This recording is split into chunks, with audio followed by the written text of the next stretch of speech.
Членовите на Собраниската комисија за надзор на Агенција за национална безбедност и Агенцијата за разузнавање денеска ја посетуваат Агенцијата за разузнавање, откако вчера беа во Агенција за национална безбедност, во рамки на надзорот поврзан со наводите за незаконско прислушување. Според информациите, во периодот од 2019 до 2024 година биле прислушувани новинари, бизнисмени, како и актуелниот премиер Христијан Мицкоски, тогаш во улога на опозицијски лидер. Власта бара одговорност, а опозицијата инсистира на декласификација на документите. Директорот на Агенција за национална безбедност, Бојан Христовски, изјави дека документацијата е предадена на обвинителството на 5 септември. Истражители од основното јавно обвинителство за гонење на организиран криминал и корупција беа во Агенција за национална безбедност во рамки на предистрагата и се договорија за динамиката на увид во документите поврзани со случајот. Судскиот совет на Република Македонија денеска ќе одржи 528-та седница, на која треба да се донесе одлука за начинот на постапување на советот за време на изборниот процес, по најавата од председателот Александар Камбовски. Камбовски веќе посочи дека се размислува дали советот целосно да ја прекине работата до завршување на изборите или, пак, да продолжи со одредени фази од постапките, без да се носат конечни одлуки. Целта е да не се остави простор за политички толкувања на одлуките во изборен контекст. Освен ова прашање, на седницата ќе се разгледуваат тримесечни извештаи за работата на судовите за периодот април-јуни 2015 година, како и представки и поплаки од граѓани и правни лица. Камбовски најави дека советот планира и внатрешна мини-реформа во периодот на изборите. Опасна ситуација се случи вчера попладне околу 17 часот во пристаништето во Крило Јесенице, кога туристичкиот брод Нерезине од засега непознати причини почна нагло да се навалува, предизвикувајќи паника меѓу присутните. Неколку лица кои се наоѓале на бродот скокнале во морето во последен момент. Интервенираа пожарникарите од ДВД Далмација, Дуги Рат, како и полицијата. Според очевидци, морската вода нагло продрела во бродот, а засега не е познато дали причината е лошо време или технички дефект. Бродот се уште се наоѓа во пристаништето и е видно навален.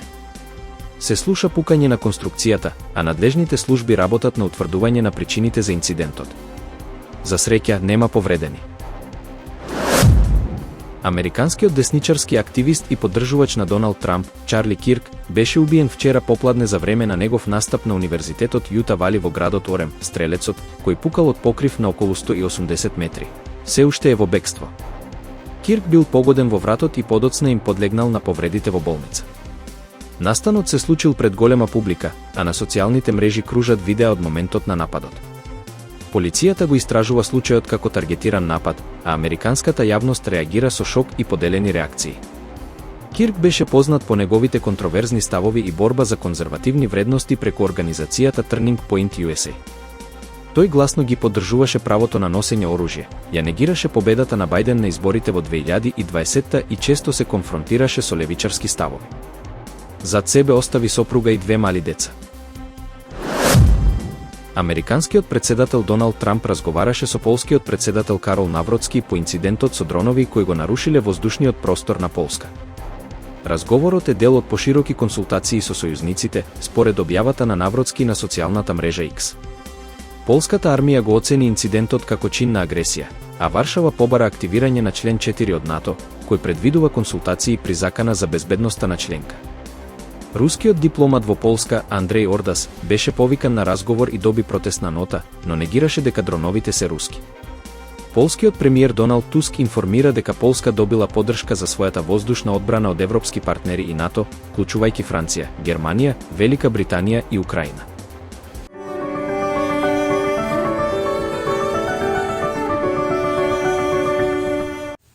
Под влијание на влажна и нестабилна воздушна маса, денес времето ќе биде променливо облачно и нестабилно со локален пороен дожд и грмежи. Наместа ќе има услови за изолирана појава на невреме, со пообилен пороен дожд за кратко време и засилен ветер, соопшти управата за хидрометеоролошки работи.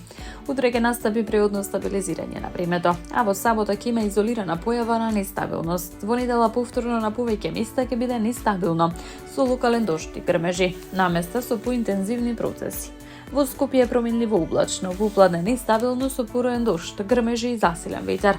Во делови од котлината процесите ќе бидат во форма на краткотрајно невреме.